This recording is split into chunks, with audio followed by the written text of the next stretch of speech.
દર્શક મિત્રો, આપ જોઈ રહ્યા છો NN ન્યૂઝ. હું છું એન્કર અર્પિતા પટેલ. હવે જોઈએ અગત્યના સમાચાર. મૂળી તાલુકાના સરા ગામે શ્રી સરા ધામના શક્તિપીઠ બિરાજમાન શ્રી આંબા ખીમજી દોશી પરિવારના મેલડી માતાજીના ધામે ચૈત્રી પૂનમ નિમિત્તે ડાયરાનો પ્રોગ્રામ રાખવામાં આવેલો હતો, જેમાં સરા ગામે અરિહંત ચેરિટેબલ ટ્રસ્ટ દ્વારા દર મંગળવારે વિઠ્ઠલભાઈ ધર્મશાળામાં ચાલતા નિદાન સારવાર કેમ્પમાં નિઃશુલ્ક સારવાર કરવામાં આવે છે.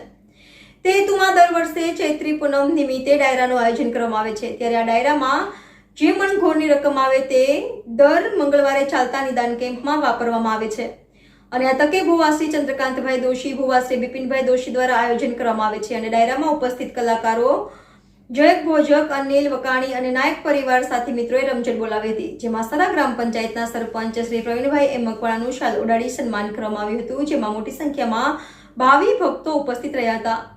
Bureau chief Solanki Rajubhai, NN news Muli. દર્શક મિત્રો, તમારી આસપાસ બની રહેલી અવનવી ઘટનાઓ વિશે જાણવા માટે NN ન્યૂઝને લાઇક કરો, શેર કરો, સબસ્ક્રાઇબ કરો અને બેલ આઇકન પ્રેસ કરો, જેથી આપને નોટિફિકેશન્સ મળતી રહે.